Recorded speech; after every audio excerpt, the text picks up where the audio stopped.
네, 청취자 여러분 안녕하십니까. 황 목사의 비밀의 제입니다. 목사님 안녕하세요. 안녕하세요. 반갑습니다. 네, 목사님 반갑습니다. 예. 네, 혹시 목사님 예. 그 성지순례 갔다 오셨어요? 못 가봤어요. 가난하게 살았거든요. 그 돈이 많이 드나요? 어떻게? 글쎄요, 뭐 비행기표만 해도 전 미국에서 하니까 한국에서는 뭐 젊었으니까 꿈도 못 꿨고 미국에서도 머니까 비행기표만 해도 그렇고 또 체재비도 그렇고 네. 계속 정신없이 살아왔거든요. 뭐 신학교 다니고 애 키우고 하느냐고. 그래서 우선순위가 생기면 뭐 아내나 아이들이 먼저였기 때문에 전 사실 못 가봤어요. 네. 가보고는 싶으신 건가요? 예, 가보고는 싶어요. 예. 네. 그 보통 보면은 여기 목사님들이나 장로님들도 많이 가시고 예. 또 기독교 여행사들에서 성지순례 패키지도 막 운영을 하고 막 그러잖아요. 예. 네. 가면 왜 여기가 시내산인데 모세가 돌판을 들었다느니. 예. 그런 장면도 있고 이렇게 하는데 비아 돌로로사라고 왜 예, 고난의 길도 있고. 예. 그런 거 성지순례 보통 평신도들이 가는데 그런 의미에서 목사님도 가시고 싶은 건가요? 그렇진 않아요. 이 말씀을 들으시는 청취자분들이 어떻게 생각하실지 모르지만 저는 성경이 진리라고 하는 게 역사적 사실들이 다 사실이다라는 측면으로 이해를 하고 있지 않거든요. 이건 언젠가 한번 말씀을 드렸으면 좋겠는데 간단하게 말씀을 드리면 예를 들어서 아담이 첫 조상이다 그러는데 부모를 떠나라고 했잖아요. 우리 지난 방송에서도 지나가다 한번 말씀을 드렸는데 첫 조상의 부모가 어디 있어요? 그리고 또 가인 같은 경우는 형제라고는 아벨 있고 자기가 죽여버렸는데 하나님께로부터 벌을 받아서 땅에 유리하는 자가 되는데 이렇게 말한단 말이죠. 자기가 땅에 이리저리 여기저기 다니다가 사람들을 만나서 죽임을 당할까 겁납니다. 하나님 이렇게 말한단 말이죠. 그러니까 이런 것들이 사실은 어떤 의미가 있는 기사지 그런 것들이 꼭 역사적 사실이냐 사실은 의문이 가요. 그래서 성경을 역사적 사실 측면에서 좀 바라보질 않아요. 이스라엘도 마찬가지잖아요. 70명이 애굽에 내려갔거든요. 이집트에. 근데 4대 만에 민수기 보면 60만이 넘으니까 20세 이상이. 그러면 4인 가족이라고 해도 더 될 텐데, 4인 가족이라고 해도 6, 4, 24란 말이에요. 그럼 200 몇십만이 4대 만에 될 수 없어서, 그러니까 그런 것들은 어떤 의미로 제가 이해를 하는 거지. 그렇지 않아요. 그래서 시내산에서 돌판을 받았다. 그냥 돌판을 하나님으로부터 사람에게 필요한 계명을 받았다라고 의미를 저는 두고 있기 때문에 반드시 그게 신의 산이다라고 생각을 하지 않아요. 그것도 사진 보니까 신의 산이라기보다는 그냥 뒷동산만 한 거더라고요. 그 사진으로 봤으면 됐어요. 그렇기 때문에 거기를 직접 그런 이유 때문에 가보고 싶지는 않고요. 제가 한 번도 못 봤어요. 그 중군동 사람들의 삶을 그리고 이스라엘 사람들의 삶을. 그래서 한번 피부를 좀 느껴보고 싶어서 실제 현재의 삶을 통해서 그들의 어떤 과거의 삶들, 신앙생활이라고 하는 거라든가 주변의 사람들과의 어떤 관계들 또 그들이 갖고 있는 앙금들, 감정들 이런 것들이 어떤가 그런 거 한번 느껴보고 싶어서 가고 싶다는 거지. 그리고 또 관광지기도 하니까 그래서 한번 가보고 싶어요. 그 간 김에 지중해도 좀 가보고. 그래서 그런 거지, 다른 분들이 말씀하시는 것처럼 이렇게 성지순례라고 해서, 그 유적지 탐방, 이런 거로는 좀 별로 관심이 없어요. 갔다 오면은 신앙이 조금 더 이제, 이게 정말로 예수가 이 길을 걸었단 말인가 해서, 예. 조금 더 이제 신앙이 좀 성숙되거나 이제 그 아픔을 좀 더 느낀다거나 이런 예. 간증들 하잖아요. 예. 네, 이런 거하고는 별로 상관이 없으신 거네요. 글쎄요, 그분들은 그런 걸 느끼시는지 모르죠. 제가 그분들을 모르니까. 그런데 그런 걸 느낄지는 모르지만, 그러려면 차라리 그 선교 현장에 뛰어들어서 한번 그런 단기 선교 때라도 직접 복음을 전해보는 일이 더 중요해요. 제가 그 베트남에서 그 선교팀이 오면은 단기 선교 오고 그러면은 여기저기 끌고 다니면서 이렇게 집회 같은 거 하고 이런 거 안 시키고 그런 거 한번 도전을 해봐요. 그냥 길거리에 나가세요. 그래서 한번 전해보세요. 이렇게 말씀하거든요. 차라리 그랬을 때에 한번 벽에 부닥쳐 보고 말이죠. 이와 같이 도무지 말도 안 통하고 또 생각도 안 통하고 도무지 복음을 전해도 뭐가 뭔 말인지 모르는 이 사람들에게 예수는 도대체 어떻게 했을까? 바울은 도대체 어떻게 했을까를 오히려 그런 심정을 느낄 수 있지 않을까 싶어요. 그래서 차라리 그런 것 때문이라면 뭐 이스라엘에 가거나 해서 그런 거를 찾으려고 하는 것보다 차라리 선교 현장에 직접 한번 투입되어져서 그래서 그런 걸 한번 해보는 게 더 바람직하지 않은가 그런 생각이 들어요. 네, 우리가 그 성지순례 얘기를 하는 이유가 이제 오늘 주제가 이스라엘인데요. 예. 네, 그 이스라엘에 대해서 여러 가지 이미지가 있을 텐데, 제가 생각할 때는 우리 기독교인들이 특히 미국에 있는 사람들은 예. 이스라엘에 대해서 굉장히 긍정적이고 좋은 이미지를 갖고 있을 뿐만 아니라 예. 여기에 조금 더 영적인 의미까지 이제 부여해서 하나님의 나라, 예. 네, 그리고 뭐 예수의 후예들, 예. 예. 이 정도입니다. 그리고 또 이분들이 또 생각하시기에 이제 이스라엘 사람들이 이제 굉장히 이제 경제적으로 굉장히 이제 살이 밝고, 네, 그리고 이제 교육이 또 잘 돼 있다고. 그렇다면 네. 뭐 노벨상 수상한 사람들이 또 유대인들이 그렇게 많다며요? 네, 그 두뇌들을 뭐 굉장히 막 고급 두뇌들을 키워내는 역량이 아주 탁월하다 그러고. 예. 또 제가 아는 사람은 유대인하고 친분이 좀 있었는데 한 벌써 20년 전에 30년 전에 유대인들끼리서 그런 얘기가 나온대요. 중국어를 배워야 된다고. 그때 한창 미국이 이제 맹위를 떨치고 있었던 때 예. 이제 그 다음 거를 넘어보고 예. 이제 중국어의 중요성을 이제 자기들끼리 얘기하고 있었다고 하네요. 예. 지금 생각을 해보니까 이제 그 얘기가 예. 지금 보니까 또 맞는 것도 같고요. 예. 그런데 지금 문제가 제가 볼 때 목사님은 어떻게 생각하실지 모르겠는데 우리가 이스라엘에 대한 이 사랑이라든가 예. 이런 관점이 너무 과장돼 있고 예. 너무 선하게만 포장돼 있는 게 아닌가 싶어서 그렇죠. 혹시 동의를 그렇죠라고 말씀하신 겁니까? 동의를 하시는 거예요? 예, 전 동의를 합니다. 네. 예. 이게 제가 제일 먼저 물어보고 싶은 게 하나 있었는데요. 예. 이 이스라엘 백성들이 그때 그 2000년 전에 예. 로마군에 의해서 이제 멸망당하고 나서 예. 이제 샅샅이 이제 전 세계적으로 흩어져서 살다가 예. 네, 그리고 이제 세계 1차 대전인가 2차 대전인가 그때 이제 다시 모여서 예. 1945년으로 제가 알고 있는데 이제 48년 아닌가요? 48년 인가요? 정확하게 저도 잘 모르겠습니다. 네네 45년이 종전이었나요? 48 하여튼 예. 그렇게 해가지고 이제 아주 몰래 이제 은근슬쩍 이제 남의 땅에 들어와서 이제 비비되기 시작을 했잖아요. 예.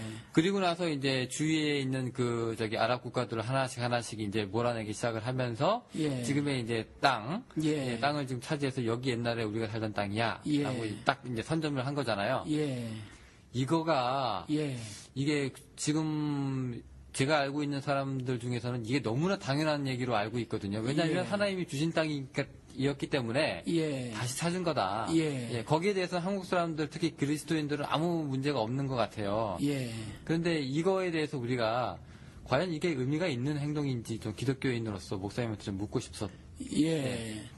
일단 이스라엘이 망한 거는 2000년 전이 아니라 그보다 더 되죠. 그 남유다 북이스라엘 북왕국으로 나눠졌었을 때 사실은 기원전 9세기 또 6세기 말 요때 이제 망했으니까 이거보다 훨씬 더 돼요, 사실은. 네, 포수기가 있었죠. 예, 네네. 더 되는데 이스라엘 민족이 사라진 건 아니었지만 아무튼 그랬다라는 거죠. 근데 이 땅이라는 것이 가나안 땅을 하나님이 주셨어요. 가나안 땅을 주셨는데 이스라엘 민족에게 가나안 땅을 주셨다라는 의미가 결코 부동산을 주셨다 이 말이 아니에요. 부동산 의미로서 그 지역의 땅을 주셨다라는 의미가 결코 아닙니다. 젖과 꿀이 흐르는 땅이라는 의미도 비옥하다라는 의미가 결코 아니고요. 왜냐하면 아시는지 모르겠지만 아브라함이 제일 처음에 거주하고 있었던 땅이 갈대아 우르라고 그게 유프라테스 강 하구에 비옥하던 땅이고 그때 그 지역이 잘 살았었어요. 그런데 알지도 못하는 곳이었거든요. 그리고 우리가 지금 저는 안 가봤지만 사진이나 비디오 같은 걸 통해서 보면 그 가자지구 지금 충돌이 벌어지고 있는데 거기 보면 풀 한 폭이 안 나는 그런 데서 집 짓고 산단 말이죠. 그러니까 결코 젖과 꿀이 흐른다라는 말이 비옥하다라는 의미가 결코 아니에요. 그리고 또 부동산 개념이 아니라는 거죠. 그러니까 지금 그 땅에 침입을 해 가서 그 부동산 개념으로 물리적 땅의 지경을 자기 마음대로 근거고 확보하는 것은 국제법상, 국제실적법상도 맞지 않은 짓을 그때 벌인 거예요. 예. 그러면은 국제법상으로도 그렇고 신앙적으로도 성경적으로도 사실은 불법적인 행동을 한 거죠. 옳지가 않은 겁니까? 그렇죠. 그러면 이제 우리가 지금 그 사람들은 하나님께서 주신 땅을 되찾았을 뿐이다라고 얘기하는 거는 뭐 굉장히 큰 이제 오해를 하고 있는 거네요. 그렇죠. 그러면은 이제 그 사람들이 그렇게 중요시 여기는 그 땅, 예. 가나안이라고 하는 그 당시 지금 이스라엘이 머물고 있는 그 땅, 예. 예. 그럼 이 그 땅이라는 개념이 도대체 뭡니까? 이게 그 부동산이 아니라고 하면? 예. 그러니까 그 구약시대 그것이 하나님이 주신 그리스도 나라, 즉 하나님 나라의 하나님 나라를 말하고 있는 건데 에덴 동산 같이 어떤 한 지경으로 구체적으로 이렇게 이제 그때 설정을 해주셨고 거기에서 신앙생활 하라는 거예요. 즉 하나님께서 말씀하신 말씀대로 순종해서 잘 살으라고 했던 거죠. 그런데 그걸 갖다 물리적 지경으로 그때 하나님이 그렇게 해주셨다고 해서 지금도 그렇다고 고집하는 거는 예를 들어서 그 예수 그리스도께서 직접 가르치신 가르침에 온유한 복이 있나니 저희가 땅을 유업으로 받을 것이며 하늘 유업으로 받을 것이며 이렇게 말씀하셨거든요. 그러면 온유한 자가 얻는 것이 부동산이냐? 그게 아니거든요. 그러니까 땅의 의미가 있어요. 그 요엘서에서도 땅이 황폐되고 땅이 회복되고 하는 부분들 이런 영적 의미로 알아야 되는데 이들은 단순히 물리적 지경에 이렇게 어떤 구획을 설정하고 말이죠. 그게 내 땅으로 주셨다 구약시대 우리 조상들에게 이렇게 이해하는 건 이들은 하나님 뜻에 대해서 이해를 하고 있지 못한 거고 성경에 대해서도 전혀 이해를 하고 있지 못한 거고 또 그 지경을 그 땅을 확보함에 있어서도 굉장히 불법적으로 그리고 많은 사람들을 학살해가면서 한 것이어서 사실은 뭐 어느 측면으로 봐도 사실 그들의 그 행동은 옳은 것이 아니죠. 그럼 이제 이스라엘 백성들이 뭐 멸망 이후에 세계 각지로 흩어졌다가 예. 뭐 각 도처에서 뭐 어떻게 해서 살든 예. 다시 모여가지고 뭐 지금처럼 살든 하나님은 뭐 그렇게 큰 관심이 없는 거네요. 오히려 그렇게 하면 안 되는 짓을 하고 있는 거예요. 예, 어느 특정 지역에 모이는 것 자체가 하나님 뜻이 아니에요. 그러니까 그런 것들이 무슨 관계가 있겠어요. 전혀 뭐 하나님께서는 그리스도 나라라는 것이 눈에 보이는 나라가 아니거든요. 영의 나라거든요. 그래서 신앙생활을 잘 하느냐 못하느냐의 부분이지 하나님의 말씀대로 규례대로 잘 살아가는 하나님의 모습과 형상을 가진 사람들의 공동체가 서느냐 안 서느냐의 문제인 거지 그게 어느 특정 지역의 땅을 확보하고 안 확보하고 하는 게 아니라는 거죠. 그럴 것 같으면 하나님이 우리 지금 알잖아요. 미국 땅 얼마나 좋아요. 여기를 주시든가 아니면 프랑스 남부의 그 곡창지대 아니면 포도나무 그게 굉장히 땅이 좋거든요. 그런 데라든가 제가 베트남을 가봐도 하는데 농사짓기 정말 기가 막히게 비가 오고요. 수량이 풍부해요. 그런 데를 좀 주시든가 아니면 애굽 땅을 주시든가 석유가 펑펑 나는 사우디아라비아를 주시든가 석유도 안 나는데 메마르고 그렇죠? 그런 데거든요. 그러니까 그것에 대한 이스라엘 사람들의 오해지요. 그거는 예. 괜히 그런 다른 사람들 땅에 이제 빌붙어 가지고 예. 굉장한 이제 민폐를 끼치고 있는 거라고 지금 생각을 하고 있는데요. 그 민폐 정도면 좋은데 사람들이 죽어나가잖아요, 사실. 굉장히 잔인한 또 짓을 또 하고요. 예. 네, 그 중에 하나가 이제 그 이스라엘 사람들이 이제 지금 쓰고 있는 것 중에 하나가 이제 폭탄 중에 이제 백린탄이라고 화학 무기 같은 건데 이게 유엔에서 이게 너무 잔인하니까 이제 사람한테 쓰지 말라고 네 그랬다고 하는 건데요. 이게 보니까 최악의 비핵 무기라고 이게 백린이라고 하는 성분이 이제 그 탄에 들어가 있는데 이게 몸에 붙으면 그게 이제 같이 백린이랑 같이 연소를 한다고 합니다. 그러니까 타버리는 거죠, 피부가? 굉장히 고통스러워서 그냥 우리 옛날에 그 아웅산 테러 때 북한에서 그때 빵 한번 터뜨렸었는데 그때 그 당시에 납을 사용했다고 그러더라고요. 제가 어렸을 때 그 뉴스를 듣기로는 이 납이 나중에 이제 이 파편을 맞으면 나중에 납을 빼내더라도 파편을 제거하더라도 굉장히 이게 썩어 들어가고 그렇죠. 굉장히 고통스럽기 때문에 사람들이 그 당시 이제 북한에 대해서 굉장히 막 학을 떼었는데 지금 이스라엘이라고 하는 이름 딱 대고 보면은 지금 굉장히 고통스러운 짓을 남들한테 지금 하고 있는 거거든요. 이렇게 잔인합니다. 그리고 또 하나 지금 이스라엘이 지금 율법적인 면이 좀 있는데요. 제가 지금 아는 사람이 지금 실제로 이스라엘에서 유학을 하고 있는데 예. 이런 사례도 있다고 그래요. 제가 지금 이건 제가 그래서 읽은 거였는데 자기가 이제 관광객으로 길을 지나가고 있는데 갑자기 살고 있는 아파트에서 여기 이스라엘 사람이 부르더래요. 자기 집에 좀 들어오라고 해서 예. 그날이 안식일이었대요. 예. 들어갔는데 왜 그러냐 그랬더니 나 좀 도와달라고 해서 들어가 봤더니 내가 지금 가스레인지 이거 모르고 밸브를 열어놨는데 네. 오늘 안식일이라서 일을 할 수가 없다. 너는 이방인이니까 괜찮으니까 여기 와가지고 가스 밸브 좀 잠궈달라. 예. 그랬다고 합니다. 예. 근데 이게요 어떻게 보면 좀 실수가 나오는 거지만 굉장히 이걸 좋게 해석하는 사람들이 있습니다. 한국에. 저도 예. 이거를 특히 주일날 아무것도 못 사게 하시는 분들. 예, 예. 네, 하나님의 날에 주일에 예. 돈 쓰고 다니지 말라. 뭐 예. 때리기도 하고요. 예. 이런 분들한테는 이게 봐라 이스라엘이 저렇게 잘 될 수밖에 없는 이게 하나님께서 주신 이 규례를 엄청나게 지금 잘 지키고 있는 거다. 예. 예, 이렇게 얘기하는데 혹시 목사님 뭐 이런 거 어떻게 생각하세요? 웃기는 거죠. 그러니까 지금 현대를 사는 기독교인들이 구약의 율법들을 지키나요? 안 지키죠. 말씀드린 것처럼 그 서원에 관한 부분도요. 성경에 분명히 기록되어 있는데 뭐 다른 거는 다 서원을 안 지키는 것에서 말하지 않으면서 재단에 드린 재물에 관해서 서원한 것에 대해서는 뭐 꼭 지키라고 한다는 등 뭐 이런 구절들이 선어 구절이 있거든요. 지금 현대를 사는 기독교인들 특히 이제 말씀을 가르친다고 하는 목사님들이 구약의 율법들을 하나도 안 지켜요. 돈에 관한 것만 갖고 와서 지키거든요. 법조문으로 이미 폐기가 되져서 그래요. 율법의 완성이라는 건 법조문으로 의무조항으로 반드시 지켜라가 아니에요. 근데 그걸 의무조항으로 신앙의 의무조항으로 여겨가지고 그걸 그렇게 뭐 지키는 걸 칭찬하고 하는 건 그건 뭐 예수님을 모른다고밖에는 뭐 더 이상 어떤 다른 말이 되지질 않죠. 그 10계명에 보면은 예. 그 안식일을 기억하여 이제 거룩하게 지켜라라는 말이 있잖아요. 예. 네, 근데 어떻게 보면 이제 어떤 분들은 이스라엘 사람들이 이 10계명을 여전히 잘 지키고 있는 걸로 보고 예. 그랬기 때문에 이제 하나님을 여전히 사랑한다. 예. 하나님의 그 선민이 여실없이 드러나고 있는 장면이다. 예. 이렇게도 얘기하고 있는데요. 예. 이 사람들이 10계명을 좀 지키고 있는 건 있는 거잖아요. 그런 식으로.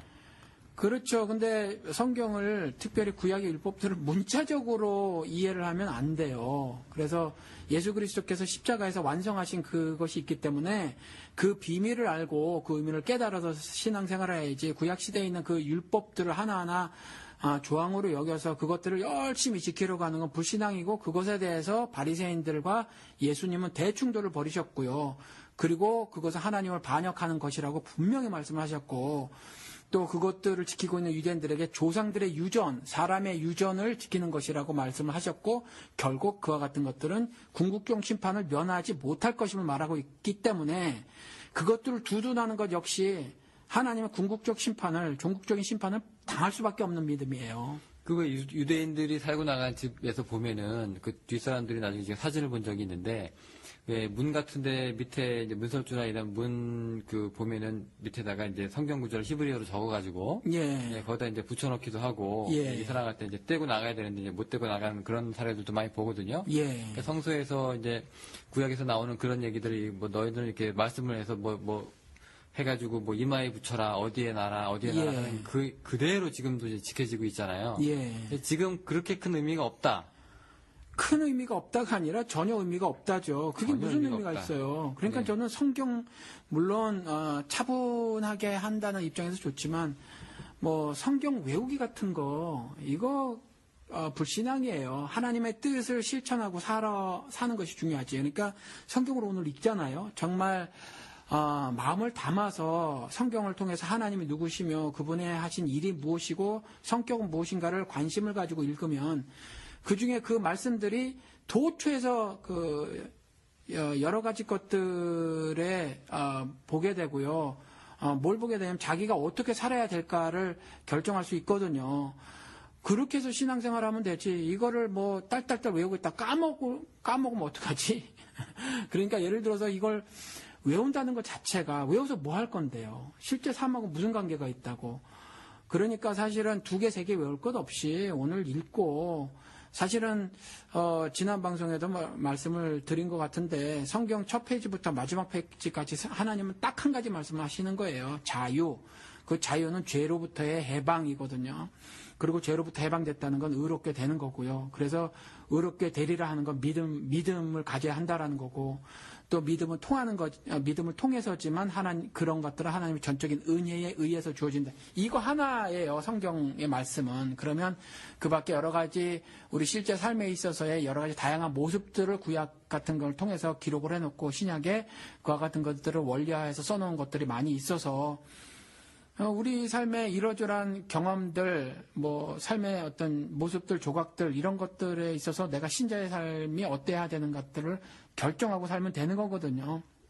그런데 뭐 외우려고 한다는 것 자체가 사실 좀 뭐라고 말씀을 드려야 되나, 그 적합한 방식의 신앙생활은 아니에요. 동일한 거죠. 뭐 그 이스라엘 사람들이 그 율법을 적어놓고 뭐 어디에 붙여놓고 한다고 하는 거, 이거랑 동일하지 않겠어요? 그 뭐죠? 송구영신 예배 말씀 복귀하는 거, 그런 뭐가 달라요? 같죠. 뭐 새 말씀, 예. 네, 그런 거 있어요. 그 제가 실제로 어떤 TV 프로그램을 봤는데요. 예. 그 굉장히 오래 설득을 해가지고 이제 유대교 그 커뮤니티에 들어가가지고 예. 방송이 따로 들어가가지고 이제 회당 같이 되는데 가봤어요. 갔는데 그 어린애들은 계속 그 암송을 시키고, 예. 네, 그 뭐 하면서 이제 쟤는 뭐 토라를 벗어 다 이제 외운 애다, 네. 뭐 이러고 있고, 네. 예, 뭐 그런 얘기 있는데 뭐 마치 우리 옛날에 그 성경 그 암송 대회 같은 거, 예. 뭐 그런 것 같은데 이게 뭐 외운다고 되게 중요한 건 아니잖아요. 그렇죠. 네, 예, 그게 아니라 이제 좀 예. 어떻게 사는가 하는 그런 문제인데, 예. 네, 지금 또 그런 문제가 또 있고요. 그리고 지금 또 이스라엘 사람들이 제가 알기로는 굉장히 피해자 코스프레가 좀 심합니다. 예, 예, 피해자 예. 행세가. 예. 제가 옛날에 잠깐 파타임으로 예. 세탁소에서 일을 한 적이 있는데 거기 항상 유대인 랍비가 왔어요. 예, 어떻게 하냐면 이제 모자에. 예, 그렇죠. 예, 이 사람들 유대인 쓰고 다니는 예, 거. 모자 쓰고 그거 보고 알고 제가 반가워서. 예. 네. 제가 그때 반가워서 샬롬 그랬더니 이 사람이 나한테 하는 얘기가 많은 사람들이 샬롬이라고 하면서 우리한테 와가지고 폭탄을 던져놓고 간다. 이렇게 얘기를 하고 가요. 나는 그냥 반가워서 한 얘기인데 그게 무슨 말을 하고 싶었냐면 얘가 그러니까 우리는 굉장히 압제도 받고 피해당한 민족이다. 라는 걸 저한테 얘기를 하고 싶었나 봐요. 실제로 뭐 홀로코스트 뭐 유대인 학살이라든가 이런 사례가 보면 있긴 있었어요. 사실은.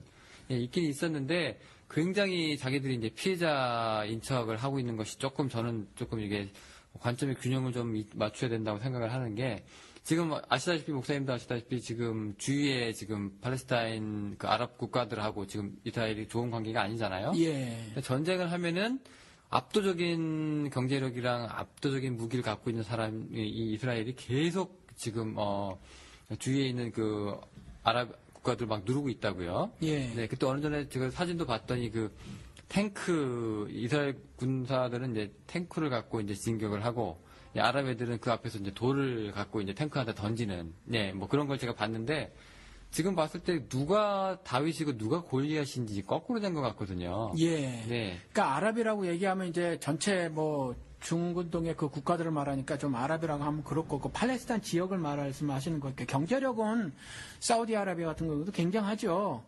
근데 그것들을 앞세워서 한다는 건 이제 팔레스타인 지역이나 그 시리아 같은 경우는 좀 아무래도 경제력이 딸리죠. 그런 나라, 레바논 이런 나라들, 그 붙어 있는 나라들 주변 네. 국가들 이제 그 국가들에 이제 한정한 건데. 이들이 일단 그 자신들의 어떤 피해자 의식 같은 거, 그건 좀 우리가 인정을 해줘야 될 것 같아요. 왜냐하면 우리가 제3자니까 좀 그렇긴 해도 우리 일본 강점기 시절 지났고 말이죠. 20만 명의 우리 할머니들이 그 끌려가서 성놀이개로 성노예로 살았잖아요. 이런 것들이 지금 우리 후대를 사는 우리들도 얼마나 가슴이 아파요. 그러니까 사실 무고한 양민 600만이 죽은 거 물론 그들이 그 흩어져서 디아스포라로 살면서 신앙의 절개를 지키고 살았다기보다는 그들이 뭐 정말 뭐 고리되고 절대로 율법에서 하면 안 되는 것 같은 경우도 막 하고 살았고 그러는 바람에 민심을 잃었다는 거죠. 그러니까 유대인들이 유럽에 흩어져 살고 있으면서 그 각각 거주하고 있는 지역에서 모든 민족으로부터 민심을 잃을 만한 행동을 하고 살았어요. 지독하게 인생을 사는 거죠. 뭐 그렇다고 해도 그렇게 떼죽임을 당해서는 된다는 것이 아니니까. 그래서 그들이 대량 학살을 당한 것에 대해서는 사실은 피해자가 맞아요. 피해자가 맞아서 그 부분은 인정을 해줘야 하고요. 그런데 그러면 자기들이 그렇게 당했으면 말이죠. 자기들은 그런 행동을 하지 말아야 하는데 지금 말씀하신 것처럼 뭐 지금 거의 미국에서도 잘 방송이 안 됐지만 우리 요즘 SNS 시대라 계속 찍어 올려지는 사진 같은 걸 보면 처참한 그 장면들이 굉장히 많이 있는데 어린 아기들이 뭐 어린 아이가 아니에요. 칠드런이 아니에요. 어린 아기들이에요. 그냥 뭐 5살, 6살, 뭐 2살, 3살짜리들이 정말 뭐 그 총이나 뭐 폭탄 파편에 맞아가지고 뭐 배가 터지고 말이죠. 이런 사진들이 올라오고 그다음에 뭐 그 여성들 있잖아요. 여성들이 그냥 무고하게 죽임을 당하고 하는 것들이 있거든요. 이러한 일들이 지금 실제로 벌어지고 있는데 그러면 자신들이 그와 같이 무고하게 정말 일방적으로 피해를 당한 사람들이다라고 하면 자신들도 이제 그러지 말아야 하는데 말이죠. 지금 그러고 있거든요. 그래서 이런 것들은 조금 전에 지적하신 대로 형평상 자기들이 그렇게 만약에 행세를 한다고 하면 피해자라고 한다면 그건 정말 옳지 않지요. 그런 측면에서는. 네. 그리고 지금 이제 전쟁을 이제 많이 일으키는데 제가 어떤 이런 설교도 들어봤어요. 하나님이 이스라엘을 지금도 보호하시고, 예, 그랬기 때문에 이제 이스라엘한테 땅도 주셨고, 또 그 땅을 지킬 수 있는 경제력도 주시고, 또 전투력도 주셨는데, 그때 6.1 전쟁이라고 그래가지고, 네, 이스라엘하고 그때 이제 그 주위에 이제 아랍 국가들하고 이제 전쟁이 있었는데 6일 만에 끝났잖아요. 그래서 예. 6.1 전쟁인데, 그때 이 설교의 내용 중에서 이제 사례가 이런 사례도 있었어요. 예를 들어서 뭐, 아랍 비행기가 뜨려고 그러면 역풍이 불고 모래바람이 불어가지고 비행기를 못 뜨게 하고, 예. 네, 뭐 이스라엘이 뭐 어떻게 한 거는 뭐 안전하게 폭격을 하고 또 다시 돌아왔다. 예. 뭐 이런 사례들, 예. 네, 이런 걸로 해가지고 이제 실제로 지금 이제 이스라엘한테 계속 이제 그런 영적인 의미가 있는 걸로 계속 이렇게 사례를 듣고 자랐기 때문에 저도 그냥 평상시대로 그냥 그렇게 듣고 살았으면은 이스라엘도 그냥 선한 나라인가 보다라고만 생각을 했는데요. 이제 뉴스나 이런 거 보면 전혀 그렇지 않다는 얘기죠. 예. 네. 그러면은 지금 이스라엘한테 우리가 내려지고 있는 이런 너무 긍정적인 인상들 있잖아요. 예. 네, 이런 것들을 좀 벗겨내고 싶은데 예. 네, 어떻게 우리가 하면 좋을까요? 이런 것들이 다 영적인 의미를 막 부여하고 있는데. 예, 하나하나 좀 이야기를 하십시다. 이거 한꺼번에 이제 하면 답변도 길어지고. 일단 전쟁에 대해서 제가 말씀을 드릴게요. 뭐 정말 목사님들 가운데 그렇게 말씀하시는 분이 있어요. 무조건 전쟁이 벌어지면 이스라엘 편을 들어야 되고 또 미국 편을 들어야 된다고 생각을 하시는 분들이 있어요. 이건 신앙이 아니에요. 옳은 편에 들어야 되는 겁니다. 바른 쪽, 그렇죠? 그렇게 들어야 되는 거고 또 우리 저도 그런 설교를 참 많이 들었는데 전쟁이 일어나는데 말이죠. 우리 구약의 이스라엘 역사를 보면 전쟁들 많이 벌이잖아요. 블레셋하고 그러니까 팔레스타인하고 전쟁 벌이고 뭐 이런 일들이 있었을 때 이스라엘은 연약했고 저쪽은 강대했는데 뭐 하나님께 의지했더니 전쟁에 승리하게 해줬더라. 그리고 성경에는 구약에 분명히 전쟁은 하나님께 속했다라는 말을 하고 있거든요. 그러면 하나님과 함께하면 그래서 하나님께 의지하면 기도로 간구를 하면 전쟁에 승리한다. 뭐 이렇게들이 이제 말들이 전해지는 부분부터 먼저 좀 설명을 해보자고요. 아닙니다, 결코. 전쟁이 하나님께 속해 있다라는 말과 또 하나님이 함께 하시면 전쟁이 이긴다라는 말이 하나님께서 자신의 구속사역을 펼쳐나감에 있어서 하나님이 자신이 승리하는 거예요. 하나님이 승리하시는 거지 하나님과 함께 했더니 내가 승리하는 게 아니라는 거죠. 그러니까 하나님의 승리에 내가 그냥 동참하는 것에 불과해서 우리가 기복신앙적으로 하나님께 의지하면 무조건 내가 이길 수 있어는 아니에요. 그러면 지금 이기고 있는 거는 하나님 때문에 이기는 것이 아니라 그냥 무기를 많이 갖고 있어서 이기는 거라는 거죠. 그리고 누구 편에 들어야 할 것인가는 조금 전에 말씀드린 것처럼 정의의 편에 들어서야 한다는 거죠. 그런데 이스라엘이 지금 하나님의 의를 실천하기 위한 것인가? 그렇지 않아요. 왜냐하면 뭐 아시겠지만 저는 뭐 사회학자도 아니고 뭐 정치학자도 미래학자도 아니니까 정확하게 이런 것들을 파악할 수는 없어요. 그런데 이집트 같은 경우 요번에 2011년인가요? 무바라크의 30년인가요? 네. 독재가 종식이 됐죠. 끝났죠. 근데 뭐 아시지만 이집트가 친미였었다라는 거죠. 근데 처음부터 친미였냐? 그게 아니에요. 뭐 나세르 정권이 1953년인가 그때 들어섰고 당연히 이슬람이니까 친미가 아니었다라는 거죠. 그리고 그 이후에 사다트 되고 말이죠. 그러니까 이 세 명이서 거의 60년 가까이 집권을 했거든요. 그런데 어느 순간에 이제 미국이 중동에서 영향력을 확보하고 더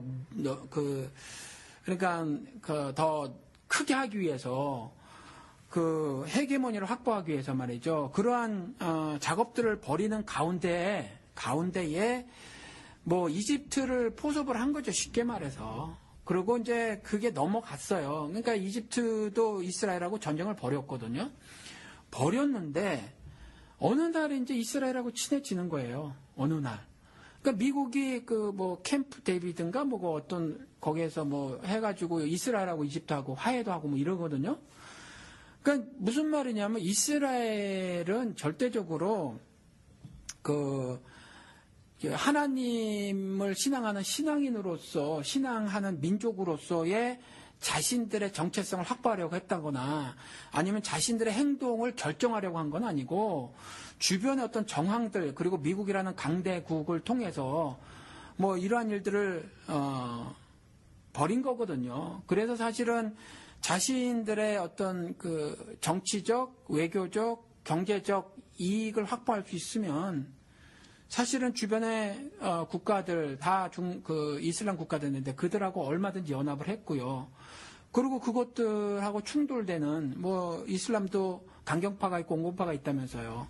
그리고 그런 나라들 주변 국가들 힘이 약한 시리아라든가 레바논 그다음에 점령하고 있는 가자 지구의 팔레스타인 같은 경우는 무자비한 공격과 학살을 자행하고 있고 그러거든요. 그래서 사실은 이런 이중적인 모습들도 있어서 사실은 어느 편을 들어야 하는가 했었을 때 이스라엘의 행동이 결코 신앙적이지 않아서 말씀드린 것처럼 뭐 이집트하고만 친한 것이 아니었거든요. 그러니까 뭐 아시겠지만 중동에서 쿠웨이트, 뭐 사우디아라비아 그리고 이전에 탈레비 왕 때 이란 뭐 이런 나라들은 친미 국가란 말이에요.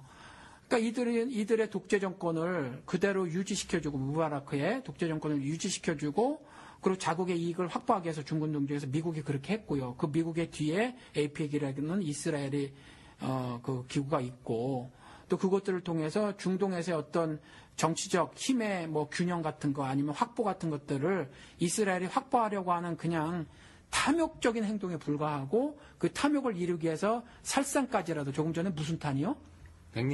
백린탄이라는 정말 끔찍한 폭탄까지 써가면서 막 살이 다 타들어간다는 그 정말 국제법에서 금지하고 있는 그런 것까지 미국의 힘을 빌어서 마음대로 사용하고 하는 일들을 벌이는데 결코 이건 신앙적이지도 않고 성경적이지도 않고요. 이스라엘은 자국의 이익에 따른 행동이고요.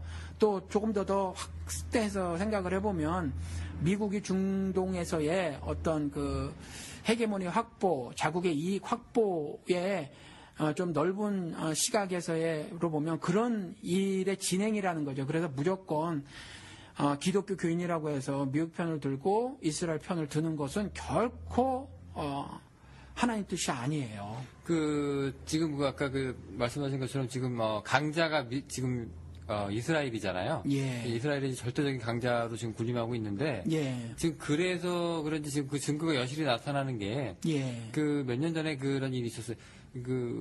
이스라엘 공군들이 파일럿들이 가서 폭격을 하고 와라라고 얘기했는데 차마 우리는 그럴 수 없다라고 몇 명 그 파일럿들이 굉장히 욕을 들어먹으면서 그거를 갖다 보이콧을 한 케이스가 있었어요. 아, 그랬어요? 그러니까 왜 그랬냐면은 저 사람들은 우리랑 대등한 무기를 갖고 있는 것도 아니고, 그리고 또 포격하는 지점이 뭐 민간인 지점이고, 그렇기 때문에 우리는 뭐 양심상 그렇게 할 수 없다라고 이 사람들에게 나는데 굉장히 호불호가 갈렸거든요, 반응이.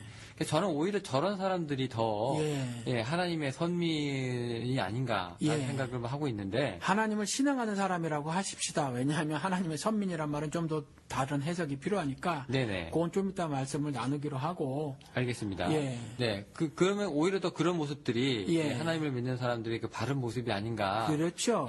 저는 그렇게 생각을 하고 있거든요. 그런데 지금 문제가요. 남들이 뭐라고 하든 상관없이 이스라엘은 계속 자기들의 선민 사상을 유지하고 있고, 예. 그 선민 사상을 위해서, 예. 주위 사람들, 주위 나라들, 예. 그리고 뭐 아는 곳 없이 자기들의 일을 계속 벌이고 있다는 얘기예요. 예. 그러니까 모두 너 이거 악하지 않냐?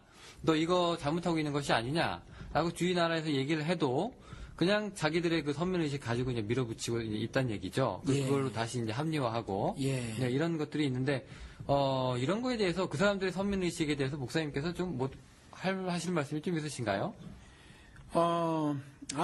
뭐 이거부터 좀 짚고 넘어가시자고요. 그 이스라엘 사람들이 예수를 신으로 여기질 않아요. 결코. 그렇죠. 예수를 그리스도의 하나님의 아들이라고 신앙 고백을 절대로 하지 않습니다. 네. 그런데 정말 제가 궁금한 거는 목사고 신자인데 정말 궁금한 건 기독교인들과 다른 우리 지도자분들, 목사님들 하게 궁금한 건 예수를 신으로 인정하지 않고 예수를 신앙의 대상으로 인정하지 않고 따르지 않는데 그들을 왜 지지를 하는 거죠? 전 그게 참 궁금해요. 그러고 보니까 제가 지금 이거 의문을 제시할 수밖에 없는 게 예. 살면서 이스라엘을 나쁘게 얘기하는 목사님이라든가 그런 그 사람들 크리스찬들 한 번도 제가 본 적이 없고요. 예. 네, 설령 그 사람들이 잘못하고 있고 그 사람들이 뉴스에 나온다고 해도 예. 거기에 대해서 뭐 아무도 문제 제기를 하지 않고 침묵을 하고 있고요. 쉽게 말해서 이스라엘은요 하나님을 대적하는 그 민족이에요 지금. 지금 현재 그렇죠. 왜냐하면 예수를 인정을 하지 않으니까. 예수님의 다 이루었다 하는 그 사역도 인정하지 않고, 그렇죠. 구속의 사역도 인정하지 않고, 십자가 대속 죽음도 인정하지 않고, 부활도 인정하지 않고, 성경의 메시지들을 인정하지 않고요. 율법의 조항들을 법조문화, 즉 윤리화 시켜서 그것들을 도덕적으로 따라하는 걸 신앙생활이라고 여기고 있는 사람들이에요. 근데 그런 사람들을 어떻게 해서 미국이나 한국의 기독교인들이 그렇게 옹호를 하고 있는지를 저는 모르겠어요. 신앙적으로 옹호하는 걸 말하는 거예요. 그래서 그것이 궁금하고 선민이라는 것에 대해서 한번 이야기를 좀 나눠보시자고요. 영훈 씨는 도대체 선민 이스라엘 우리 보통 기독교인들이 이스라엘이 선민이다 그런데 어떻게 말들을 하는 것으로 좀 지금까지 들으셨나요?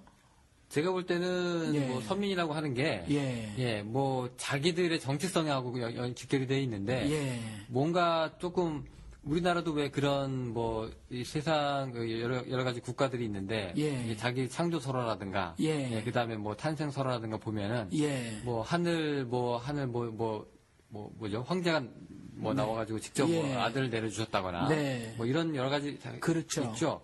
근데 그런 독특한 자기 민족을 갖고 있는 독특한 가치를 높이기 위한 뭐 그런 뭐 이데올로기 정도? 저는 그 정도로만 생각을 하고 있거든요. 근데 그게 맞는지 모르겠어요. 그 사람들이 그런 이데올로기로 그렇게 생각할 수도 있을 것 같아요. 왜냐하면 아브라함이 자기네 조상이라고 하면서 분명히 성경에는 돌들로도 아브라함의 그 후손을 만들 수 있다고 말씀을 하고 계신데 자기들이 그렇게 말하면서 아브라함 같은 경우는 사실 조금 전에 말씀을 드린 것처럼 갈대 우르 사람이에요. 그러니까 저쪽 바벨론 지역 지금으로 하면 이라크 사람이거든요. 이라크 사람인데 그 어떤 특정한 이와 같은 그 정체성에 대한 것들을 갖고 있다는 건 사실 아브라함 같은 경우는 이슬람 사람들에게도 자기들이 조상이라고 생각을 하거든요. 그러니까 이데올로기가 맞을 수도 있어요. 그런데 제가 질문을 드리는 건 제가 사실은 이제 뭐 목사를 좀 살고 그래서 그런지 잘 좀 모르겠는 것이 보통 사람들은 보통 기독교 교인들은 도대체 선민이라는 것에 대해서 어떻게 이해를 하고 있는가를 잘 모르겠어요. 제가 어떻게 이해를 하고 있는 것으로 보이나요? 이건 이데올로기라는 건 이제 영훈 씨 생각이고 다른 사람들은 보통 어떻게 생각하고 있죠? 아세요 혹시? 글쎄요, 뭐 다들 비슷한 것 같긴 한데요. 선민이라는 얘기를 들으면 굉장히 느낌이 좋잖아요. 일단. 저도 선택된 민족. 그렇죠. 추어슨 피플이잖아요. 추어슨 피플. 그렇다면은 이게 내가 뭔가 다른 사람들이랑 다른 내 가치가 올라갈 것 같고요. 그리고 뭔가 다른 사람하고 차별화된 그런 뭐 독특성이라고 해야 될까요? 가치. 뭐 그런 것들이 조금 더 이제 뛰어날 것 같고요. 뭐 그런 느낌이 들겠죠, 뭐. 근데 그 다름이 뭘까요? 도대체 하나님으로부터 선택되어졌다라는 의미를 글쎄 제 짐작이 맞는지 모르겠는데 대부분 잘 모르고 있지 않을까요?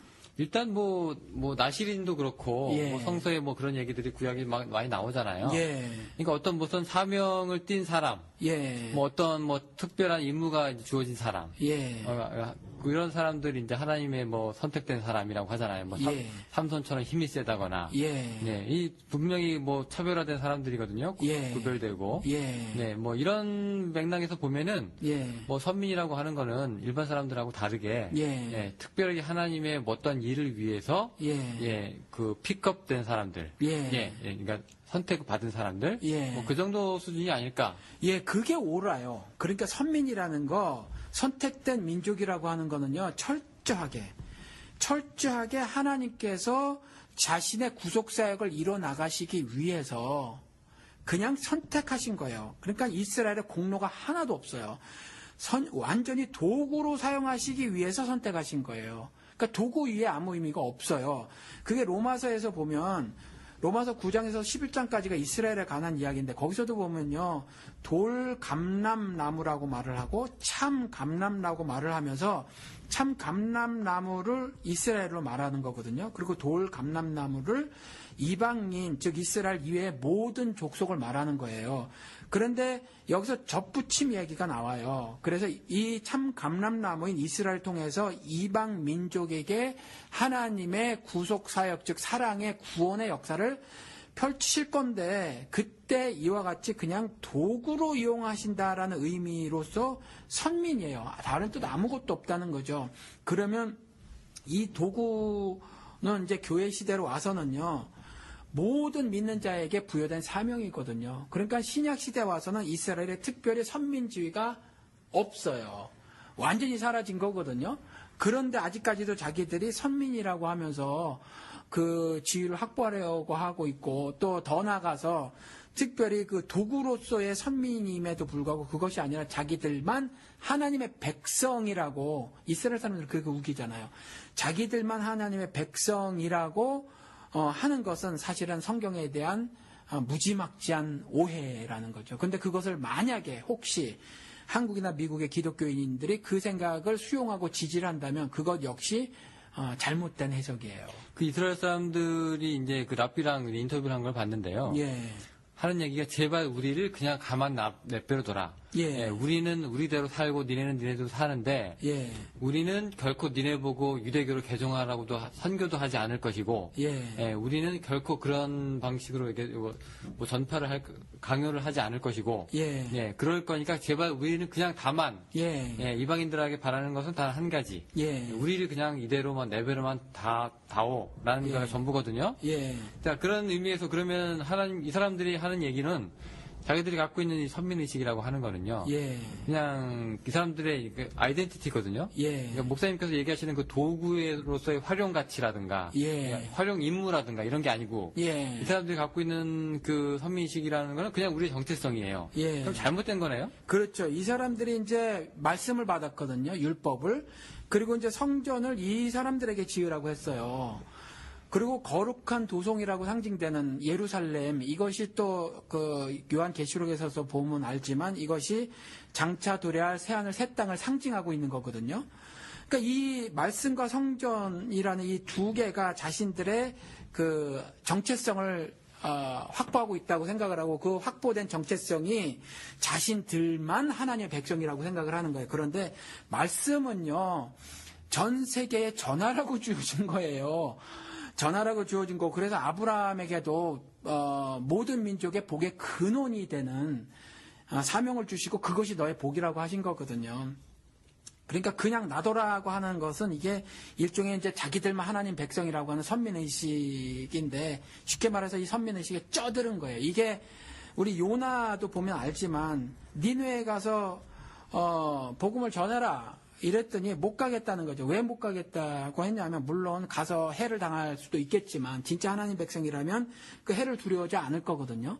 그런데 사실은 그 요나서 마지막 부분 가서 보면 요나의 행동에서 그가 왜 가지 않으려고 했던지를 나와요. 선민의식에 쪄들어 있었던 거예요. 요나가. 그래서 내가 가서 니느웨를 돌아다니면서 내가 하나님이 전하라고 하는 말씀을 전하기는 전하지만 저들이 어떻게 두고 어떻게 되나 보자. 라고 하면서 분명히 하나님께서 하늘에서 불을 내려서 저들을 다 멸망시킬 것이다 라고 하면서 올라가서 보는 거군요. 그 말 전하라 해서 돌이켜라. 돌이키지 않으면 너희들이 멸망할 것이다 라는 것을 말을 전하라고 하신 거예요. 그러니까 요나는 이제 내가 그 경고의 말씀을 전했지만 저들은 듣지 아니할 것이고 결국 저들은 하나님께서 불을 내려서 다 멸망시킬 것이다. 오직 선민이 우리들만 구원을 받은 백성이고 하나님의 백성이다. 라는 선민의식에 쪄들어 있었던 거거든요. 근데 결국 니느의 12만을 내가 어찌 아끼지 아니할 수 있느냐라고 하나님께서 말씀을 하셨거든요. 이와 같이 조금 전에 말씀하신 랍비도 요나와 같이 동일한 그릇된 선민의식에 쪄들어 있는 거죠. 자, 그럼 여기서 예. 제가 이제 그 한국식으로 예. 족보 정리를 좀 해야 될 것 같아요. 족보요? 예. 왜냐면 예. 걔네들은 자기들 마음대로 나는 이제 맏형이라고 살고 있는데 예. 이제 우리는 이제 목사님 생각에서는 쟤네들 맏형이라고 하는 그 이상한 그 허위 그 권리의식 같은데 예. 쪄들어 있다고 말씀하신 거잖아요. 예. 자, 그러면 장자가 누구냐? 예. 싸움 이기 전에. 예. 자, 그러면 이스라엘은 뭐 그럼 우리가 지금 현재 살고 있는 이방 기독교인들, 예. 우리 같은 사람들하고 도대체 어떤 관계가 있느냐? 하나님하고 쭉 따라가서 보면은 이게 과연 나중에 이제 아브라함처럼 이렇게 갈리게 되는 거냐? 아니면은 어떻게 되는 겁니까? 질문이 제가 조금 잘 이해를 하지 못하겠어요. 뭐 예를 혈통적 들어서- 족보를 쫓아 올라가면 그 말씀하시는 거예요? 예를 들어서 이제 자기들은 자기들 나름대로 선민이라고 생각을 하고 예. 우리는 우리 나름대로 또 하나님한테 받은 예. 그런 뭐 사명이라든가 이런 게 예. 있고 또 교회 생활을 하고 신앙 생활을 하잖아요. 신자로 보장된 은혜를 네. 받은 사람이다라는 거죠. 이 두 가지가 지금 공존될 수는 없다고 생각을 해요. 저는. 예. 왜냐하면 이스라엘도 맞고 우리도 맞으면 예. 굳이 그냥 이스라엘화하면 되는 거지. 그렇죠. 굳이 예수 그리스도를 이 땅에 내려 보내가지고 예. 기독교 교리대로 예. 그 독생자가 이렇게 십자가를 질 필요는 없거든요. 예. 근데 지금 일부러 그러셨다는 얘기잖아요. 예. 그리고 다 이루셨다고 했고. 예. 자, 그러면 원래 있던 이 사람들, 예. 지금 후자에 있던 이 서자처럼 이 양자로 드린 우리들하고, 예. 원래 그 외아들이었던 이 사람들, 예. 이 족보 정리를 좀 해달라는 얘기죠. 족보 정리, 예. 일단 혈통적 족보의 의미는 전혀 없다라는 말씀을 드리고 싶어요. 그래서 맏형이라는 거 그게 장자잖아요. 그 영어 성경에는 firstborn이라고 돼 있어요. 초태생. 네. 그 처음 난 자를 firstborn이라고 해가지고 짐승의 초태생과 사실은 동일한 단어를 쓰고 있다는 거죠. 근데 그 장자권에 담겨준 의미가 있어요. 성경에서는 구약시대에. 그래서 그 장자를 통해서 하나님의 구속사역을 사실은 전개해 나가시거든요. 그런데 그 장자가 구약시대에도요, 단순히 난 순서, 혈통적으로 난 순서대로 그 장자권이 계승된 건 아니에요. 아시겠지만, 에서와 야곱 같은 경우도 그렇거든요. 그러니까 장자권이 반드시 처음 난 것의 의미를 뒀을 뿐이에요. 그래서 그렇게 하라고 그런 건데, 반드시 처음 난 것을 하나님이 선택한 것은 아니에요, 하나님께서. 그래서 그 장자권이 어떻게 해서 신약 시대에 구체적으로 설명이 되지냐 하면 예수님을 처음 난 자라고 말해요. 처음 난 자. 영어로 조금 전에 말씀하신 것처럼 초태생의 의미로 firstborn이라고 쓰거든요. firstborn이라고 쓰는데 이게 어떤 거냐 하면 어디에서 처음 난 자냐면 죽음에서 처음 난 자라고 얘기해요. 근데 아시지만 순서적으로 따지면 죽음에서 처음 살아난 사람은 예수가 아니에요. 그렇죠? 예수가 아니거든요. 그러니까 이 처음 난 자는 의미가 있다는 거지 순서적 개념에서 처음 난 게 아니에요. 그러니까 구약시대의 그 장자권도 그 장자를 통해서 하나님 구속사역, 구원사역을 이뤄나가심에 있어서도 그 장자권이 차자에게 그리고 또 하나는 넘어가서 반드시 유대인 통해서 전해진 것만은 결코 아니다라는 거예요. 그래서 혈통적 의미의 맏형 개념이라든가 혈통적 의미의 처음 난 자 개념 이건 사실 성경적이지 않아요. 구약에서도 아니고 그리고 신약에서 정리했을 때도 당연히 아니에요. 그래서 이 장자권은 결국 예수 그리스도의 죽음과 부활에 연합한 자라고 말하거나 아니면 그에게 붙은 자라고 표현되어 있죠. 성경에. 그래서 그 의미로서의 장자, 초태생, 처음 난 자라는 거예요. 그래서 마태복음 1장에 나온 나코의 의미가 그 의미라는 거예요. 그래서 그 나코가 그냥 단순히 혈통적으로 나코 한 의미가 아니어서 마태복음 1장 1절에 그리스도의 세계라, 여기서 월드가 아니라 지니알러지 영어 맞나요? 네네. 예, 그래서 그리스도의 그 세계라 뭐라고 설명을 드려 아무튼 그렇게 표현을 하고 있는 거거든요. 네, 혈연. 영적인 그 의미를 말하고 있는 거예요. 그 육신적인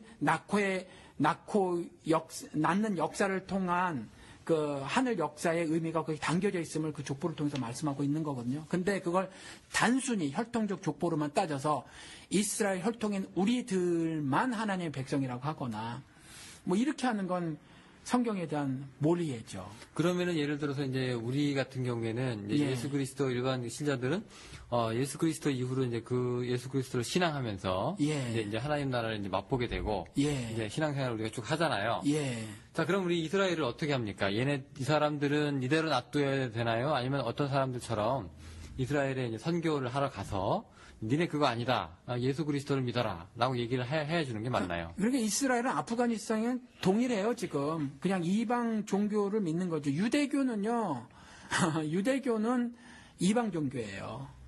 단지 그냥 구약만 들고 있을 뿐인 건가요? 그렇죠. 그렇죠. 그리고 구약 들고 있어도 구약에 대해서 99%도 아니고 100% 오해를 하고 있고 또 하나님의 아들인 예수 그리스도에 대한 신앙을 전혀 하지 않는 사람들이라 선교 대상이에요.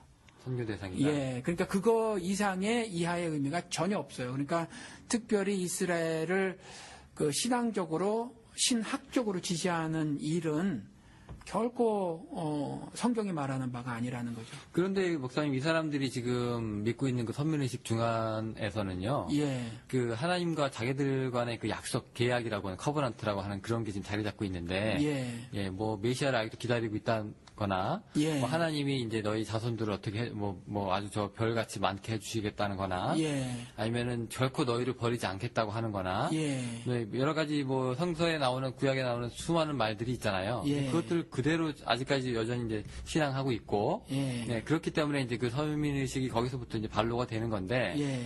네. 그럼 그 나오는 그 구약에 있는 그 이스라엘 향한 그 수많은 하나님의 약속들하고 메시지들이 예. 이제는 더 이상 효력이 없는 건가요? 아니면은 굳이 이 사람들한테만 남아 있는 건가요? 그러니까 그것도 그들이 오해예요. 그러니까 예수 그리스도를 그렇게 말하죠. 다윗의 자손 예수시여 이렇게 말하잖아요. 그런데 예수님은 스스로 어떻게 내가 다윗의 자손이 될 수 있느냐, 다윗이 주라고 불렀는데 그 말이 안 된다라는 거죠. 그래서 이들은 자신들의 어떤 혈통적 그때 당시 예수 초림 당시에 이들이 이제 그렇게 오해를 하고 있었는데 사실 그 다윗 언약이라고 하는 것도 하나님께서 일방적으로 체결해 주신 약속에 예를 들어서 뭐 저 같은 경우도 자녀들에게 약속을 하거든요. 아빠가 이번에는 뭐 이렇게 해줄게, 뭐 사줄게, 뭐 이런 거 약속하듯이 하나님께서 그냥 선물로 약속을 해 주시는 거예요. 다윗 언약 같은 경우. 근데 이 언약이 뭐냐 하면 다윗 언약이 내 나라가 강건하게 영원히 강건하게 될 것이다. 혹은 내 집이 솔로몬에게도 약속을 해줬는데 강건하게 될 것이다. 근데 이 내 나라나 내 집에 대한 해석을 육신적 이스라엘로 국한시켜버린 거예요. 이게 오류라는 거죠.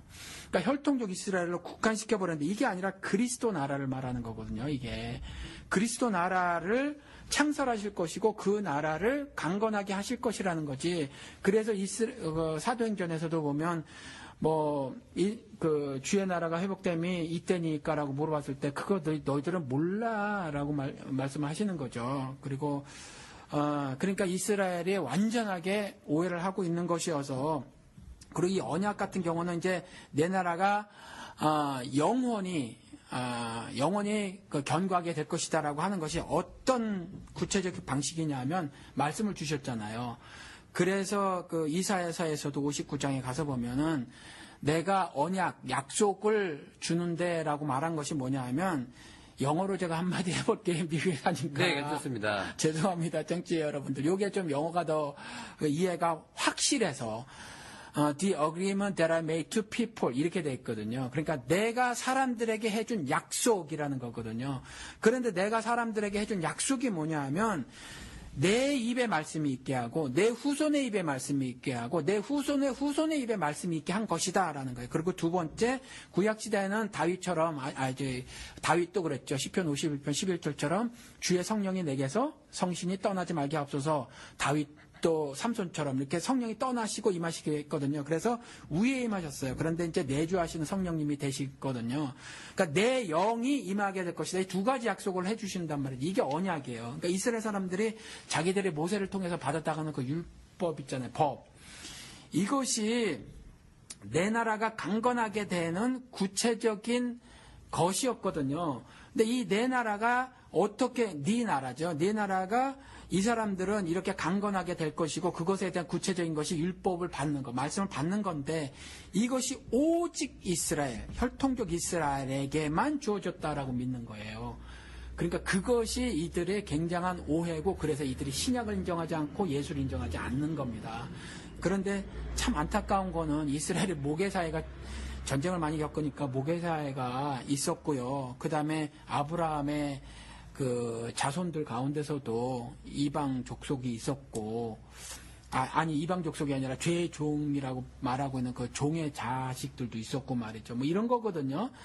그러니까 이들이 자신들이 유일한 그 어떤 순수하게 지탱하고 있는 혈통적인 이스라엘의 어떤 혈통적 어떤 단일성을 자기들이 확보하고 있다. 그렇지 않아요. 문화적으로는 그럴 수 있는지 모르지만 유대교로 문화적인 단일성을 가지고 있는지 모르지만 혈통적인 단일성을 가지고 있지는 않아요. 지금 이들이. 그러니까 그들이 우리 혈통의 이러한 사람들이 뭐 하나님의 유일한 백성이며라고 이렇게 주장하는 건 잘못된 해석이고 또 이것에 대한 무비판적인 지지를 하는 한국 기독교나 미국 기독교인들은 잘못됐어요. 더 나아가서는 그래서 이들이 저지르고 있는 어떤 무자비한 학살들, 주변국들을 침공해 들어가서 벌이는 일들, 조금 전에 말씀하신 그 백린탕 같은 것들을 막 터뜨리는 일들은요, 하나님의 심판을 받을 아주 큰 일이에요. 살인하지 말라 그랬거든요. 근데 왜 그렇게 살인을 저지르고 있는지, 그것도 대량으로 살인을 하는 거잖아요. 그러니까 이건 잘못됐죠. 예. 네. 사실 이스라엘 사람들이 좀 모계사회라는 말이 저희가 실감이 좀 나는 게요. 예. 그때 이제 여러 가지 뭐 러시아에도 살고 막 세계 각국으로 그렇죠. 흩어졌잖아요. 동구권에도 살고. 네. 이 사람들이 나중에 이제 이스라엘로 돌아올 때 예. 우리가 유대인인지 아닌지를 판가름을 할 때 예. 아버지 쪽이 아니라 어머니 쪽이 유대인이어야 넌 유대인으로 받아들였다고 하네요. 그래요. 네. 왜냐하면 아버지를 모르는 경우가 많이 있었어요. 그것도 그렇고 어머니가 이제 이스라엘 철저하게 애들 교육을 이스라엘의 정체성을 가지고 교육을 시킬 수 있었기 때문에 그게 그래서 그런 거라니까요. 네네. 아버지를 몰라요. 네네. 아버지를 모르니까 어머니가 교육 담당자였던 거예요. 예, 그러니까요. 예. 그러니까 그 유대인 아버지랑 이제 독일인 엄마가 있으면은 유대인이 아닌 거고, 예. 그 반대면은 유대인인 거죠. 그렇죠. 유대인 어머니와 독일인 아버지가 있으면 그게 유대인인 거죠. 그렇습니다. 예. 네, 그 유대인이 아주 판별 기준이 아주 확실한데 이 사람들은, 예. 네, 우리가 보통 갖고 있는 이 성지순례라든가 이 사람들의 뭐 믿음을 뭐 여전히 고수하고 있다거나, 예. 그다음에 뭐 아주 혈통적으로 아주 뭐 끈끈하게 뭐 이어져 있다거나, 그다음에 뭐 교육적으로 우리가 본받아야 된다거나 하는 이런 선한 이미지들이 있는데, 이제 목사님 말씀을 들어보니까 이게 조금 무너져야 될 게 아닌가. 그렇죠. 이스라엘은 그 구약 시대에 조금 전에 말씀드린 것처럼 주전 9세기 그리고 뭐 6세기에 이제 쓸모가 다했어요. 워낙 그 죄가 관영했기 때문에 하나님이 주변의 강대국들을 그대로 이제 자라게 두셨죠. 그리고 아수르에게 멸망당하고 바벨론에게 멸망당하고 페르시아한테 그 전에 짓밟히고 하는 일들이 그리고 엄청나게 죽어나가고 기록에 의하면 벌레같이 죽어나갔다고 그랬잖아요. 그러니까 그러한 일들이 벌어져서 이제 선민, 즉, 말씀을 세계 곳곳에 전달하는 도구로서의 사명이 그때 끝나요. 그것으로 이제 이 사람들의 종식된 거예요. 이용 가치는 없어진 거예요? 이용 가치 그러면 하나님 사용하시는 건데. 그러시라고 했으니까. 예, 이제 사용을 우리가 보통 이용 그러면 좀 나쁘게 쓰여지니까 use라는 말. 아무튼. 사용 가치. 예, 아무튼 사용을 하나님이 중단하셨어요.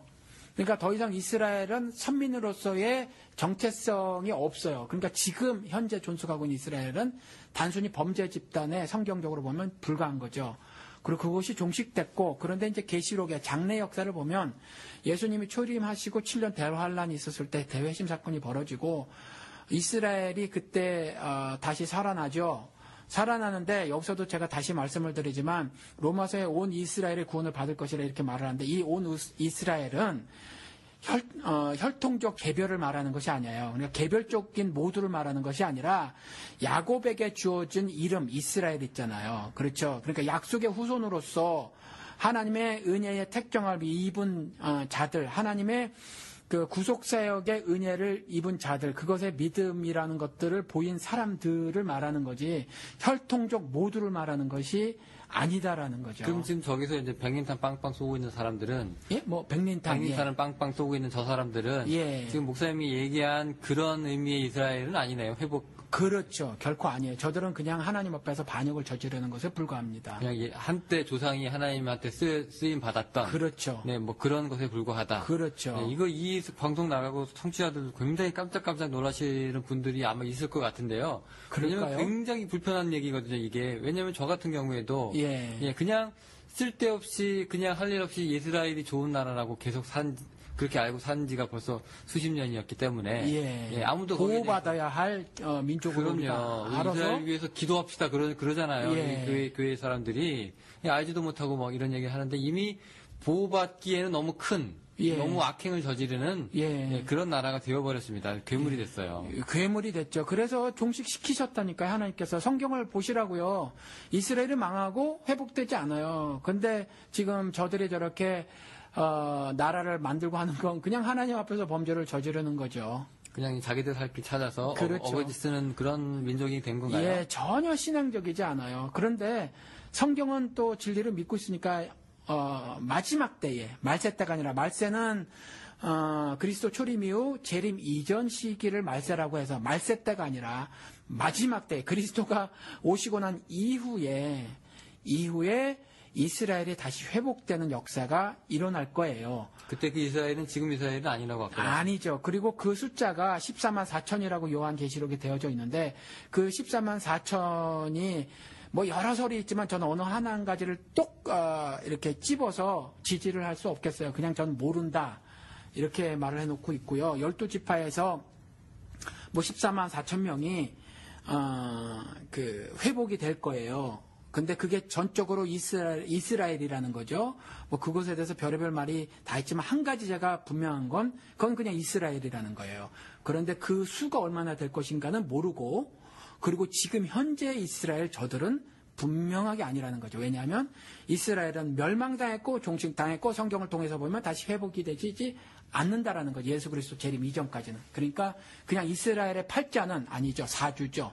사주는 그것으로 다 한 거예요. 네. 예. 잘 알겠습니다. 뭐 또 다른 말씀 하실 말씀 아니요. 뭐 더 이상 제가 뭐 신학자도 아니고요. 그다음 조금 전에 말씀드린 것처럼 국제 관계를 연구하는 사람도 아니어서 더 이상 이렇게 드릴 말씀 없고 성경적으로 제가 아는 범위 내에서 그 정도 말씀을 드린 것이고 우리가 좀 끼어났으면 좋겠어요. 제가 아까 헤게모니라는 단어를 썼는데 헤게모니가 뭐 그런 뜻이라네요. 뭐 집단 혹은 국가 아니면 문화 이것이 다른 집단, 다른 국가, 다른 문화를 지배하는 뭐 이런 것들을 헤게모니라고 하는데 조금 더 구체적으로는 그렇다네요. 뭐 이탈리아 공산당 창설자가 뭐 쓴 얘기래요. 감옥에서. 그래서 거기서 한 말이라는데 결국 이런 거라는네요. 그 부르주아가 그 서민들 있잖아요. 서민들을 뭐 예를 들어서 이제 그 압제하거나 아니면 그들을 뭐 통치하거나 하려고 했었을 때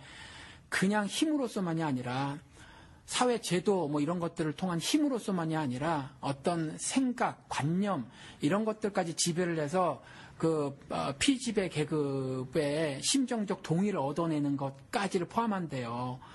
그러니까 어떤 영적 헤게모니가 한국 기독교나 미국 기독교계에 작동을 해서 말이죠. 그런 것들이 작동을 해서 무턱대고 이스라엘에 대한 전폭적 지지를 갖게 심정적 동의를 하게 만드는 그런 것들이 몇몇 힘 있는 지도자들의 손에 의해서 입에 의해서 이렇게 이루어지고 있는데 이건 결국 마귀의 짓이라는 거죠.